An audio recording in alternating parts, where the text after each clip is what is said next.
ನಮಸ್ಕಾರ ವೀಕ್ಷಕರೇ. ಸೆಪ್ಟೆಂಬರ್ 21ರಂದು ಮಹಾಲಯ ಅಮಾವಾಸ್ಯೆ ಜೊತೆಗೆ ಸೂರ್ಯಗ್ರಹಣ ಬಂದಿದೆ. ತುಂಬಾ ಶಕ್ತಿಯುತವಾದದ್ದು.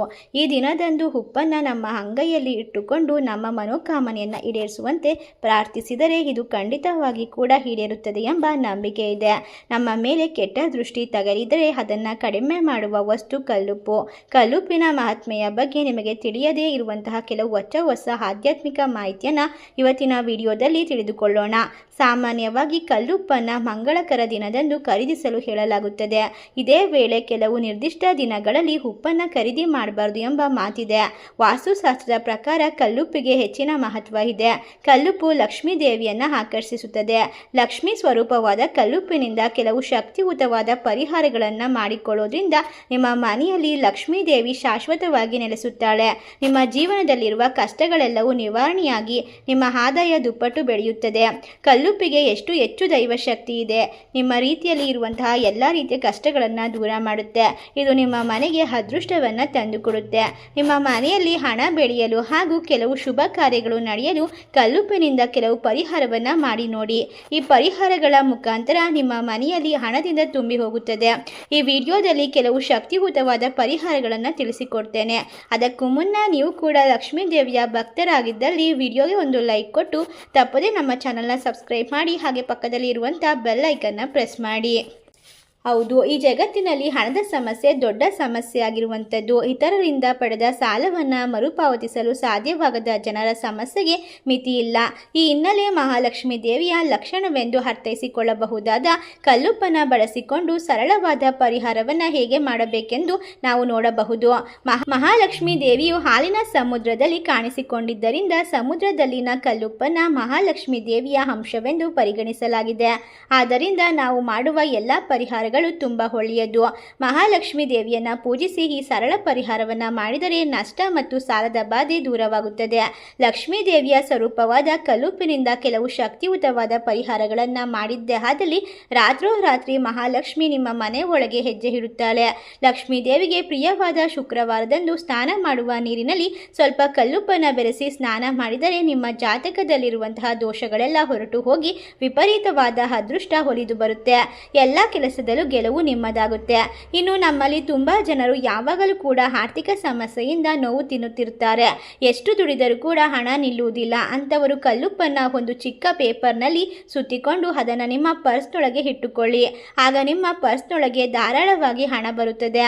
ಅಷ್ಟೇ ಅಲ್ಲದೆ ಆರ್ಥಿಕವಾಗಿ ಒಳ್ಳೆಯ ಅಭಿವೃದ್ಧಿಯನ್ನು ಕಂಡುಕೊಳ್ಳಬಹುದು. ಮನೆಯ ಮುಖ್ಯ ದ್ವಾರವನ್ನು ಲಕ್ಷ್ಮೀ ಬಾಗಿಲು ಅಂತ ಹೇಳ್ತಾರೆ. ನಿಮ್ಮ ಮನೆಯಲ್ಲಿರುವ ದಾರಿದ್ರ್ಯವೆಲ್ಲ ಹೊರಟು ಹೋಗಿ ನಿಮ್ಮ ಮನೆಗೆ ಅಷ್ಟ ಐಶ್ವರ್ಯ ಉಂಟಾಗಬೇಕು ಅಂದರೆ ಪ್ರತಿದಿನ ನೀರಿನಲ್ಲಿ ಕಲ್ಲುಪ್ಪು ಹಾಕಿ ಆ ನೀರನ್ನು ನಿಮ್ಮ ಮನೆ ಬಾಗಿಲಿನ ಮುಂದೆ ಸಿಂಪಡಿಸಬೇಕು. ಲಕ್ಷ್ಮೀ ದೇವಿ ನಿಮ್ಮ ಮನೆ ಒಳಗೆ ಹೆಜ್ಜೆ ಇಡುತ್ತಾಳೆ.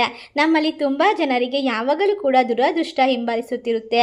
ಜಾತಕದಲ್ಲಿ ಅದೃಷ್ಟ ಅನ್ನೋದೇ ಇರೋದಿಲ್ಲ. ಅಂತವರು ಬೆಳಗ್ಗೆ ಎದ್ದ ತಕ್ಷಣ ಕಲ್ಲುಪ್ಪನ್ನು ಒಮ್ಮೆ ನೋಡಿ ನಿಮ್ಮ ಜಾತಕದಲ್ಲಿರುವಂತಹ ದುರದೃಷ್ಟ ಪೂರ್ತಿಯಾಗಿ ಹೊರಟು ಹೋಗಿ ಅದೃಷ್ಟ ಉಂಟಾಗುತ್ತದೆ.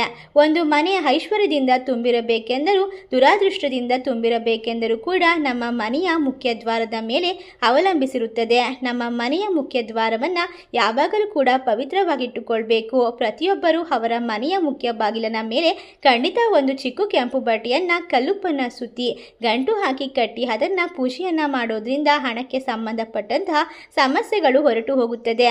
ನಿಮ್ಮ ಮನೆಯಲ್ಲಿರುವ ಸಮಸ್ಯೆಗಳು ಕೂಡಲೇ ಬಗೆಹರಿಯುತ್ತದೆ.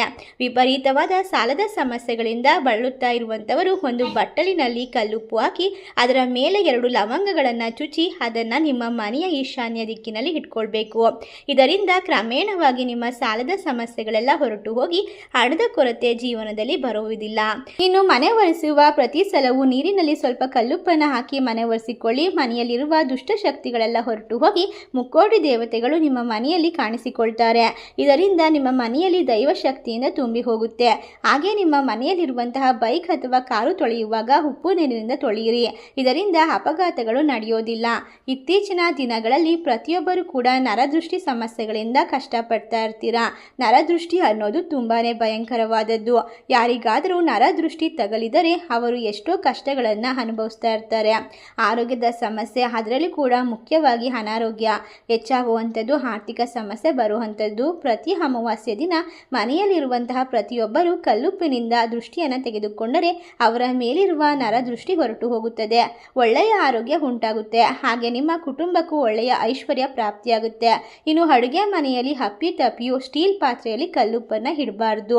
ಲಕ್ಷ್ಮೀ ಸ್ವರೂಪವಾದ ಉಪ್ಪನ್ನು ಪಿಂಗಾಣಿ ಪಾತ್ರೆ ಅಥವಾ ಗಾಜು ಬಟ್ಟಲು ಅಥವಾ ಮಣ್ಣಿನ ಮಡಕೆ, ಈ ಮೂರರಲ್ಲಿ ಮಾತ್ರವೇ ಇಡಬೇಕಾಗುತ್ತೆ. ರಾತ್ರೋರಾತ್ರಿ ನಿಮ್ಮ ಜೀವನ ಬದಲಾಗಬೇಕು ಅಂದರೆ ಯಾವುದಾದ್ರೂ ಒಂದು ಸೋಮವಾರದಂದು ಈ ಶಕ್ತಿಯುತವಾದ ಪರಿಹಾರ ಮಾಡಿ ನೋಡಿ. ಇನ್ನು ನೀವು ಮುಟ್ಟಿದ್ದೆಲ್ಲ ಚಿನ್ನವಾಗ್ತಾ ಹೋಗುತ್ತೆ. ಒಂದು ಗಾಜು ಬಟ್ಟಲಿನಲ್ಲಿ ಕಲ್ಲುಪ್ಪನ್ನು ತುಂಬಿ ಅದರ ಮೇಲೆ ಸ್ವಲ್ಪ ಅರಿಶಿನ ಕುಂಕುಮ ಸಿಂಪಡಿಸಿ ಆ ಬಟ್ಟಲನ್ನು ನಿಮ್ಮ ಮನೆಯಲ್ಲಿ ಯಾವುದೋ ಒಂದು ಮೂಲೆಯಲ್ಲಿ ಯಾರೂ ನೋಡದೇ ಇರುವಂತಹ ಸಮಯದಲ್ಲಿ ಇಟ್ಟುಬಿಡಿ. ಆ ಬಟ್ಟಲನ್ನು ಕದಲಿಸದೆ 3 ದಿನಗಳ ಕಾಲ ಹಾಗೆ ಇಟ್ಟಿರಬೇಕು. 3 ದಿನಗಳ ನಂತರ ಆ ಉಪ್ಪನ್ನು ತೆಗೆದುಕೊಂಡು ಯಾರೂ ತುಳಿಯದೇ ಇರುವಂತಹ ಪ್ರದೇಶದಲ್ಲಿ ಚೆಲ್ಲಿಬಿಡಿ. ಇದರಿಂದ ನಿಮ್ಮ ಮನೆಯಲ್ಲಿ ಆಕಸ್ಮಿಕವಾಗಿ ಧನಲಾಭ ಉಂಟಾಗುತ್ತೆ. ಲಕ್ಷ್ಮೀ ದೇವಿಯ ಅನುಗ್ರಹದಿಂದ ಇನ್ನು ಮುಂದೆ ನಿಮ್ಮ ಮನೆಯೆಲ್ಲ ವಜ್ರ ವೈಡೂರ್ಯಗಳಿಂದ ತುಂಬಿರುತ್ತೆ ಅಂತ ಹೇಳಿದ್ರೆ ತಪ್ಪಾಗೋದಿಲ್ಲ. ಈ ಒಂದು ಪರಿಹಾರ ಮಾಡಿದಾಗ ಮಾತ್ರವೇ ಅದರ ಫಲ ಅನ್ನೋದು ಸಿಗ್ತಾ ಹೋಗುತ್ತೆ. ಇದನ್ನು ನೆನಪಿಟ್ಟುಕೊಳ್ಳಿ. ಇನ್ನು ಹೆಣ್ಣು ಮಕ್ಕಳು ತವರು ಮನೆಗೆ ಹೋದಾಗ ಎಂತಹ ಪರಿಸ್ಥಿತಿಯಲ್ಲೂ ಕೂಡ ಅಲ್ಲಿಂದ ಕಲ್ಲುಪ್ಪನ್ನು ತರಬಾರ್ದು. ತವರು ಮನೆಯಿಂದ ಉಪ್ಪನ್ನು ತಂದರೆ ತಮ್ಮ ತವರು ಮನೆಗೆ ಆಸ್ತಿ ನಷ್ಟವಾಗುತ್ತೆ. ಅವರು ಕಡು ಬಡತನವನ್ನು ಅನುಭವಿಸಬೇಕಾಗಿ ಬರುತ್ತೆ. ನಿಮ್ಮ ಮನೆಗೆ ವಾಸ್ತು ದೋಷವಿದ್ದರೆ ನೀವು ಜೀವನದಲ್ಲಿ ಉದ್ಧಾರವಾಗೋದಿಲ್ಲ. ಆರ್ಥಿಕ ಸಮಸ್ಯೆ ಹೆಚ್ಚಾಗ್ತಾ ಹೋಗುತ್ತೆ. ನಿಮ್ಮ ಮನೆಯಲ್ಲಿರುವಂತಹ ವಾಸ್ತು ಸಮಸ್ಯೆ ಹೋಗಬೇಕು ಅಂದರೆ ಒಂದು ಗಾಜು ಪಟ್ಟಲಲ್ಲಿ ಕಲ್ಲುಪ್ಪನ್ನು ಹಾಕಿ ಅದನ್ನು ನಿಮ್ಮ ಬಾತ್ರೂಮ್ ಒಳಗಡೆ ಇಟ್ಟು ಬಿಡಿ. ಇದರಿಂದ ನಿಮ್ಮ ಮನೆಯ ವಾಸ್ತು ದೋಷಗಳು ನಿವಾರಣೆಯಾಗುತ್ತೆ. ಈ ಒಂದು ಶಕ್ತಿಯುತವಾದ ಸೆಪ್ಟೆಂಬರ್ 25 ಸೂರ್ಯಗ್ರಹಣ ಹಾಗೂ ಮಹಾಲಯ ಅಮಾವಾಸ್ಯೆ ಇರೋದ್ರಿಂದ ಈ ಪರಿಹಾರಗಳನ್ನು ನೀವು ಪಾಲಿಸೋದ್ರಿಂದ ನಿಮ್ಮ ಕುಟುಂಬದಲ್ಲಿ ಯಾವುದೇ ಸಮಸ್ಯೆಗಳು ತಲೆ ಎತ್ತೋದಿಲ್ಲ, ಯಾವುದೇ ತೊಂದರೆಗಳು ಬರೋದಿಲ್ಲ. ಉಪ್ಪು ಸಾಕ್ಷಾತ್ ಲಕ್ಷ್ಮೀ ಸ್ವರೂಪ. ಹಾಗಾಗಿ ಶುಕ್ರವಾರದಂದು ಅಪ್ಪಿತಪ್ಪಿ ಯಾರಿಗೂ ಉಪ್ಪನ್ನು ಕೊಡಬೇಡಿ. ಶುಕ್ರವಾರ ಯಾರಿಗಾದರೂ ಉಪ್ಪನ್ನು ಕೊಟ್ಟರೆ ನಿಮ್ಮ ಮನೆಯಲ್ಲಿರುವ ಹಣವೆಲ್ಲ ನಾಶವಾಗುತ್ತದೆ. ಆದರೆ ಶುಕ್ರವಾರ ಉಪ್ಪು ಮನೆಗೆ ತಂದರೆ ಮಾತ್ರ ನಿಮ್ಮ ಮನೆಯಲ್ಲಿ ಲಕ್ಷ್ಮೀ ದೇವಿ ಹೆಜ್ಜೆ ಇಡುತ್ತಾಳೆ. ಹಾಗೆ ನಿಮ್ಮ ದೇವರ ಮನೆಯಲ್ಲಿ ಲಕ್ಷ್ಮೀ ದೇವಿ ಫೋಟೋ ಮುಂದೆ ಒಂದು ಬಟ್ಟಲಿನಲ್ಲಿ ಕಲ್ಲುಪ್ಪನ್ನು ಹಾಕಿಡಿ. ಇದರಿಂದ ನಿಮ್ಮ ಮನೆಯಲ್ಲಿ ಆರ್ಥಿಕ ಸಮಸ್ಯೆಗಳು ಬರೋದಿಲ್ಲ. ಲಕ್ಷ್ಮೀ ದೇವಿಯ ಆಶೀರ್ವಾದ ನಿಮ್ಮ ಮನೆಯಲ್ಲಿ ಧನ ಪ್ರವಾಹ ಹೆಚ್ಚಾಗುವಂತೆ ಮಾಡುತ್ತೆ. ನಿಮಗೆ ಸಂಬಳ ಬಂದ ತಕ್ಷಣ ಹಣದಿಂದ ಮೊದಲು ಕಲ್ಲುಪ್ಪನ್ನು ಹಾಕ್ಕೊಂಡು ಮನೆಗೆ ತನ್ನಿ. ಈ ರೀತಿ ಮಾಡಿದರೆ ಅನಗತ್ಯವಾದ ಖರ್ಚುಗಳು ಬಾರದೆ ನಿಮ್ಮ ಆದಾಯ ದುಪ್ಪಟ್ಟಾಗಿ ಬೆಳೀತಾ ಹೋಗುತ್ತೆ. ಗಂಡ ಹೆಂಡತಿಯ ಮಧ್ಯೆ ಗಲಾಟೆಗಳು ನಡೀತಾ ಇದ್ರೆ ನಿಮ್ಮ ಮಂಚದ ಕೆಳಗೆ ಕಲ್ಲುಪ್ಪನ್ನು ಒಂದು ಬಟ್ಟಲಿನಲ್ಲಿ ತುಂಬಿಡಬೇಕು. ಇದರಿಂದ ಗಂಡ ಹೆಂಡತಿಯ ಮಧ್ಯೆ ಗಲಾಟೆಗಳು ಜಗಳಗಳು ಬರುವುದಿಲ್ಲ. ಇಬ್ಬರ ಮಧ್ಯೆ ಅನ್ಯೂನ್ಯತೆ ಬೆಳೆಯುತ್ತದೆ.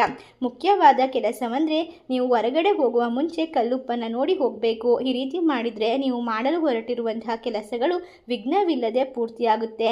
ನಮಗಂತಲೂ ಹೆಚ್ಚಾಗಿ ಪುಟ್ಟ ಮಕ್ಕಳಿಗೆ ದೃಷ್ಟಿ ತಗುಲೋದು ಹೆಚ್ಚು. ನಿಮ್ಮ ಮಕ್ಕಳು ಯಾವಾಗಲೂ ಅನಾರೋಗ್ಯದಿಂದ ಬಳಲ್ತಾ ಇದ್ದರೆ, ಆರೋಗ್ಯ ಬೇಕು ಅನ್ನೋದಾದರೆ ಕಲ್ಲುಪ್ಪನ್ನು ಒಂದು ಹಿಡಿ ತೆಗೆದುಕೊಂಡು ಅದರ ಜೊತೆಗೆ 2 ಒಣಮೆಣಸಿನಕಾಯಿಯನ್ನು ತೆಗೆದುಕೊಂಡು ಅದರಿಂದ ಮಕ್ಕಳಿಗೆ ದೃಷ್ಟಿ ತೆಗೆಯಿರಿ. ಈ ರೀತಿ ಮಾಡೋದ್ರಿಂದ ನಿಮ್ಮ ಮಕ್ಕಳು ಆರೋಗ್ಯವಾಗಿ ಬೆಳೆಯುತ್ತಾರೆ. ನಮ್ಮ ಕೈಯಿಂದ ಯಾರಿಗೂ ನಾವು ಉಪ್ಪನ್ನು ಕೊಡಬಾರ್ದು. ಅದೇ ರೀತಿ ಬೇರೆಯವರ ಕೈಯಿಂದ ಕೂಡ ಉಪ್ಪನ್ನು ತೆಗೆದುಕೊಳ್ಬಾರ್ದು. ನಾವು ಯಾರಿಗಾದರೂ ಉಪ್ಪು ಮತ್ತು ನಮ್ಮ ಕೈಯಿಂದ ಕೊಟ್ಟರೆ ನಮ್ಮ ಮನೆಯಲ್ಲಿರುವಂತಹ ಐಶ್ವರ್ಯವೆಲ್ಲ ಅವರಿಗೆ ಹೊರಟು ಹೋಗುತ್ತೆ ಅಂತ ನಮ್ಮ ಶಾಸ್ತ್ರಗಳಲ್ಲಿ ಪುರಾಣಗಳಲ್ಲಿ ಹೇಳಲಾಗುತ್ತೆ. ಪ್ರತಿ ಶುಕ್ರವಾರದಂದು ದೇವರ ಮನೆಯಲ್ಲಿ ಉಪ್ಪಿನ ದೀಪವನ್ನು ತಪ್ಪದೇ ಹಚ್ಚಿ. ಶುಕ್ರವಾರ ಉಪ್ಪಿನ ದೀಪ ಹಚ್ಚಿದರೆ ವಿಪರೀತವಾಗಿ ನಿಮ್ಮ ಆದಾಯ ಬೆಳೀತಾ ಹೋಗುತ್ತೆ. ಇನ್ನು ಸಂಜೆ 6 ಗಂಟೆಯ ದಾಟಿದ ಬಳಿಕ ಉಪ್ಪನ್ನು ಮನೆಗೆ ತರಬಾರದು. ಒಂದು ವೇಳೆ ತಂದರೆ ಮಾತ್ರ ದಾರಿದ್ರ್ಯವನ್ನು ನಿಮ್ಮ ಮನೆಗೆ ನೀವೇ ತಂದಂತಾಗುತ್ತದೆ. ನಿಮ್ಮ ಮನೆಯಲ್ಲಿ ಸುಖ ಶಾಂತಿ ತುಂಬಿ ಹೋಗಬೇಕು ಅಂದರೆ ಯಾವುದಾದ್ರೂ ಒಂದು ಶನಿವಾರದಂದು ಕಲ್ಲುಪ್ಪನ್ನು ದಾನ ಮಾಡಿ. ನಿಮ್ಮ ಮನೆಯಲ್ಲಿ ಸಮೃದ್ಧಿ ಶ್ರೇಯಸ್ಸು ಹೆಚ್ಚಾಗ್ತಾ ಹೋಗುತ್ತೆ. ಈ ಒಂದು ಭಯಂಕರವಾದ ಸೂರ್ಯಗ್ರಹಣ ಮಹಾಲಯ ಅಮಾವಾಸ್ಯೆ ದಿನ ಈ ಒಂದು ಉಪ್ಪಿನ ಪರಿಹಾರವನ್ನು ನೀವು ನಿಮ್ಮ ಜೀವನದಲ್ಲಿ ಅನುಸರಿಸೋದ್ರಿಂದ ಎಲ್ಲ ರೀತಿಯ ಕಷ್ಟಗಳಿಂದ ಮುಕ್ತಿಯನ್ನು ಪಡ್ಕೊಳ್ಬಹುದು. ಅಷ್ಟ ಐಶ್ವರ್ಯ ಸಿರಿ ಸಂಪತ್ತಿ ಕೂಡಿದಂತಹ ಜೀವನ ನಿಮಗೆ ಪ್ರಾಪ್ತಿಯಾಗ್ತಾ ಹೋಗುತ್ತೆ. ಈ ಒಂದು ವಿಶೇಷವಾದ ಮಾಹಿತಿ ನಿಮಗೆಲ್ಲ ಇಷ್ಟವಾಗಿದ್ದರೆ ನಿಮ್ಮ ಫ್ರೆಂಡ್ಸ್ ಆ್ಯಂಡ್ ಫ್ಯಾಮಿಲಿಗೆ ಶೇರ್ ಮಾಡಿ ಮತ್ತು ನಮ್ಮ ಚಾನಲ್ಗೆ ಸಬ್ಸ್ಕ್ರೈಬ್ ಮಾಡಿ. ಸರ್ವೇ ಜನ ಸುಖಿನೋ ಭವಂತು. ಧನ್ಯವಾದಗಳು.